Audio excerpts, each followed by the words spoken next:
तो last episode के and पे हमने देखा था कि मान लीजिए लाइब्रेरी के अंदर से जितनी बुक्स लेकर आता है वो सारी की सारी बुक्स को अपने हाल में रखता है, वहां पर उनको आग लगा देता है और कहता है कि जैसा मैंने कहा था कि ये सिर्फ और सिर्फ एक ही बुक है, यानी एक ही मार्शल आर्ट्स की टेक्निक है जो कि इन सभी टेक्निक बुक्स के ऊपर लिखी हुई है। इसी के साथ ही उन बुक्स को दिखाते हैं कि वो बुक्स जल रही होती है, तो वहां पर लिखा होता है फिजिक्स स्क्रिप्चर, यानी कि उसके ऊपर लिखा होता है कि ये एक ही बुक है। तो जहाँ पर इन सारी बुक्स को जलाने का मकसद यही था कि इन सभी बुक्स को एक साथ अगर जलाया जाएगा तो इन सभी के जलने के बाद यहाँ पर एक और नई बुक निकलेगी और उस बुक के साथ उन्हें एक टेक्निक मिलेगी, एक टेक्निक जो कि बहुत ज्यादा स्पेशल टेक्निक होने वाली है। तो मान लीजिए कहता है कि पास्ट में जब इस सेक्टर को बनाया गया था उस वक्त इस स्पेशल टेक्निक की सिक्योरिटी का जिम्मा मुझे दिया गया था ताकि मैं इसको सेफ रख सकूं। आज यहाँ पर इतने सालों के बाद इसे मैं यहाँ पर यूज करने वाला हूँ। एम्परर मिंगरेन जो कभी मेरा स्टूडेंट हुआ करता था उसने पास्ट में एक बहुत ही स्पेशल बॉडी को मास्टर किया था, एक स्पेशल बॉडी जिसका नाम था सोलर इमॉर्टल फिजिक था। उसने स्पेशल फिजिक को मास्टर किया था, वो भी सिर्फ और सिर्फ इन्हीं बुक्स को पढ़ते हुए। और इसी तरह मैं भी यहाँ पर एक स्पेशल फिजिक को मास्टर करने वाला हूँ, लेकिन ये वाली फिजिक जो है ये सोलर फिजिक से ज्यादा स्पेशल होने वाली है। और इसी के साथ ही वहां पर से काफी सारी लाइट निकलती है। जब वहां पर बुक्स के जलने के बाद लाइट निकलती है तो सारी लाइट उसकी बॉडी को आकर कवर कर लेती है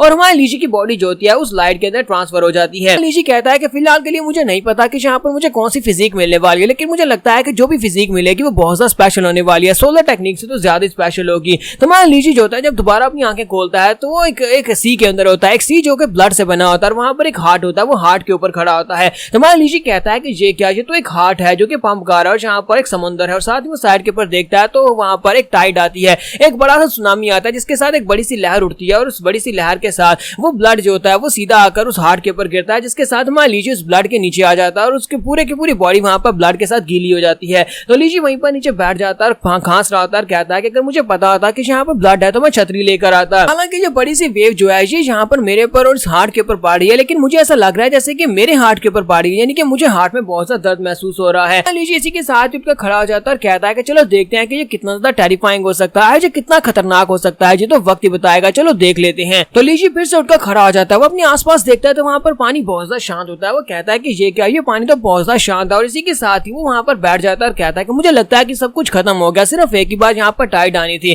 फिर साथ ही ग्राउंड हिलना शुरू हो जाता है। वो कहता है कि ये क्या हो रहा है। साथ ही वो साइड के ऊपर देखता है तो वहां पर से बड़ी बड़ी लहरें आ रही होती हैं और इस बार जो लहरें होती है वो बहुत ज्यादा ऊंची होती है, इतनी ज्यादा ऊंची होती है कि मान लीजिए कहता है कि ये तो बहुत ज्यादा ऊंची है, एक माउंटेन की तरह बहुत ज्यादा ऊंची। अगर मैं इसके नीचे दब गया तो फिर तो मैं मर जाऊंगा, लेकिन अगर मैंने यहाँ पर सभी को फेस कर लिया तो फिर मैं इसे कंप्रीहेंड कर सकता हूँ और मुझे यहाँ पर एक स्पेशल फिजिक मिल जाएगी। और वो सारी की सारी पानी की वेव जो होती है, यानी खून की वेव जो होती है, उसकी बॉडी के ऊपर आकर गिरती है। इसे हमें अगले दिन का दिखाया जाता है। अगले दिन सुबह सुबह हुरैन को दिखाते हैं कि हुरैन जो होता है वो भागता हुआ लीजी के रूम की तरफ जा रहा था। जब वो जा रहा था वहीं पर साइड के ऊपर एक दीवार के ऊपर दिखाते हैं कि लड़का खड़ा होता है। वो लड़का अपने नाइफ्स को उसकी तरफ फेंकता है तो वो नाइफ उसके पाँव में आकर लगते हैं, जिसके साथ ही हुरैन जल्दी जंप करते पीछे की तरफ हटता है और कहता है कौन है वहां पर, किसने इतनी हिम्मत की मेरे पर अटैक करने की। वहां पर दीवार के ऊपर एक लड़का खड़ा होता है, वो उसे कहता है कि देखो तो जरा यहाँ पर प्राइम डिसाइपल का पर्सनल डॉग है, मेरे पर भौंकने की कोशिश कर रहा है। तो ब्रदर हुरैन उसे देखते पहचान जाता है और कहता है कि ब्रदर ल्यू जान, तुम यहाँ पर क्या कर रहे हो, मेरे पर अटैक क्यों कर रहे हो। तो ल्यू जान उसे कहता है कि तुम इतनी जल्दी में कहाँ पर जा रहे हो, यहाँ पर मेरे साथ आओ और आकर मुझसे बात करो, मुझे लगता है कि हम दोनों को आपस में बात करनी चाहिए। हुरैन उसे कहता है कि ब्रदर ल्यू जान, इस वक्त मुझे बहुत ही जरूरी काम है, मुझे एक बहुत ही जरूरी काम से जाना है, इसी वजह से तुम यहाँ पर मेरे लिए मुश्किल क्रिएट नहीं करोगे, प्लीज मेरे लिए मुश्किल क्रिएट मत करो, मुझे एक जरूरी काम करना है। तो इसी के साथ ही वो आगे बढ़ने लगता है, जबकि वो उसे कहता है कि मुझे यहाँ पर इस बात से फर्क नहीं पड़ता कि तुम्हें कौन सा जरूरी काम है। वो कहता है कि लास्ट टाइम इन लोगों ने ब्रदर जाऊ को बहुत ही बुरी तरह हर्ट किया था और आज यहाँ पर मैं इस बात का बदला लेकर रहूंगा, क्योंकि तुमने उसे नुकसान पहुंचाया था, तुमने उसे बुरी तरह जख्मी किया था, इसी वजह से बदला तुमसे लिया जाएगा। ठीक है, साथ ही वहाँ पर एक और डिसाइपल आ जाता है जो कि हुरैन का फेलो डिसाइपल होता है, उसका क्लासमेट होता है। और वो वहाँ पर आने के बाद कहता है ब्रदर ल्यू, क्या तुम यहाँ पर हुरैन को जाने दोगे, क्योंकि इसने कहा ना कि इसे एक जरूरी काम करने के लिए जाना है, तो फिर इसे यहाँ से जाने दो ताकि जाकर अपना जरूरी काम कर ले, इसे जाने दो। इस लड़के का नाम फैंग मिंग होता है और ये भी एक आउटर डिसाइपल है। तो हमारा हुरैन उसे देखती बहुत ज्यादा खुश हो जाता है और कहता है कि सीनियर ब्रदर फैंग, तुम यहाँ पर क्या कर रहे हो। तो वो कहता है कि मैं यहाँ पर तुम्हें बचाने के लिए आया हूँ। सीनियर ब्रदर फैंग मिंग जो होता है वो ल्यू से कहता है कि अगर तुम्हें यहाँ पर कोई फाइट करनी है तो फिर मेरे साथ आकर फाइट कर लो, पर इसे यहाँ से जाने दो। इसी के साथ ही ल्यू वहाँ पर जंप करते हुए नीचे उतर आता है और कहता है कि फैंग मिंग टैंग, तुम्हें क्या लगता है कि तुम यहाँ पर इतने ज्यादा स्पेशल हो कि तुम यहाँ पर इसे मुझसे बचा सकते हो, यहाँ पर तुम मुझे रोक सकते हो। इसी के साथ ही वो अपने नाइफ के ऊपर एनर्जी को रिलीज करते हो, अपने नाइफ को आगे बढ़ाता है और जाकर फैंग के गले के ऊपर रख लेता है और उसे कहता है कि तुम सिर्फ और सिर्फ एक कचरे हो, एक कचरा जो कि बाकी कचरों से थोड़ा सा स्ट्रॉन्गर है, लेकिन इस बात से क्या फर्क पड़ता है, मैं एक इनर डिसाइपल हूं, और इनर डिसाइपल की स्ट्रेंथ जो होती है वो आउटर डिसाइपल्स के मुकाबले बहुत ज्यादा होती है। हमारी हिम्मत कैसे भी यहाँ पर मेरे रास्ते में आने की, जबकि वो अभी भी से कह रहा होता है ल्यू यहाँ प्लीज यहाँ पर अपनी लाइन को क्रॉस मत करो, मुझे यहाँ पर फाइट करने पर मजबूर मत करो।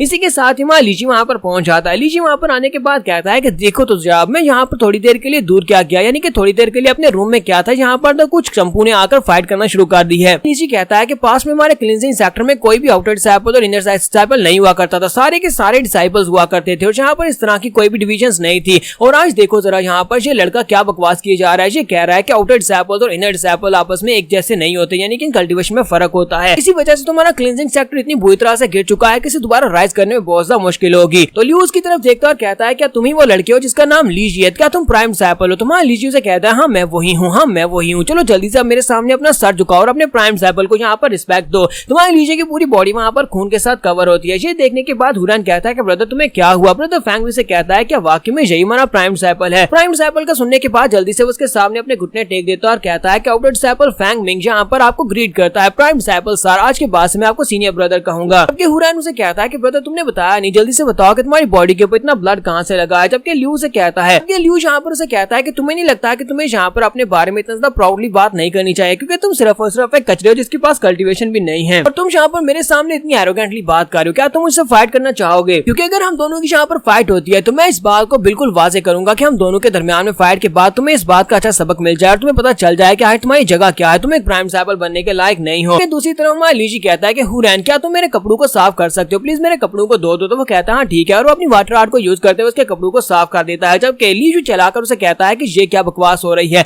मैं यहाँ पर तुमसे बात कर रहा हूँ, तुम मेरी बात को सुन भी नहीं, तुम मेरी बात को इग्नोर कर रहे हो। तुम्हारा लीजी उसे कहता है कि देखो मेरे कपड़े बिल्कुल साफ हो गए और साथ ही उसे कहता है अच्छा तो तुम मुझसे फाइट करना चाहते हो तो फिर ठीक है यहाँ पर फाइट कर लेते हैं। जबकि दूसरी तरफ से ल्यू बहुत सा गुस्सा आ जाता है और कहता है कि तुम्हारी माँ की आंख, हाँ मुझे तुमसे फाइट करनी है अभी और इसी वक्त इसी जगह के ऊपर फाइट करनी है। साथ ही वो अपनी बैटल बॉडी को भी एक्टिवेट कर लेता है। उसकी बैटल बॉडी में वो एक स्नेक बन जाता है, वो एक हाफ स्नेक बन जाता है, उसके पंख भी होते हैं। ब्रदर ल्यू से कहता है कि ये मत सोचना कि तुम्हारे पास कल्टीवेशन नहीं है तो फिर मैं यहाँ पर अपने वेपन्स को यूज नहीं करूंगा, यहाँ पर अपनी कल्टीवेशन को यूज नहीं करूंगा, ऐसा तो बिल्कुल भी नहीं होगा। और इसी के साथ ही वो अपनी बैटल बॉडी को एक्टिवेट करता है और कहता है मैंने यहाँ पर इसलिए अपनी बैटल बॉडी को एक्टिवेट किया है ताकि मैं सिर्फ और सिर्फ एक ही झटके में तुम्हें क्रश कर सकूं, तुम्हें बता सकूं कि तुम एक प्राइम डिसाइपल बनने के लायक नहीं हो। ब्रदर फैंग उसकी बैटल बॉडी को देखता और कहता है कि ये तो गोल्डन स्केल विंग सर्पेंट है। कि हुरैन कहता है कि ये लड़का तो फाइट करने के लिए बहुत ज्यादा सीरियस है। तुम्हारा लीजी कहता है कि ये क्या, लगता है कि इन लोगों की किस्मत वाकई में बहुत ज्यादा खराब है, लेकिन मैं यहाँ पर इसको जान से नहीं मार सकता क्योंकि ये एक फेलो डिसाइपल है, लेकिन मेरी स्टिक इसको जरूर मारने की कोशिश करेगी क्योंकि इसे भी यहाँ पर एक स्नेक डीमन ही बनना था। और इसी के साथ ही वो अपने वेपन को लेकर आगे की तरफ बढ़ता है, अपने पंखों के साथ उड़ता हुआ आगे बढ़ता है ताकि लीजी के ऊपर अटैक कर सके। जबकि हमारा लीजी जो होता है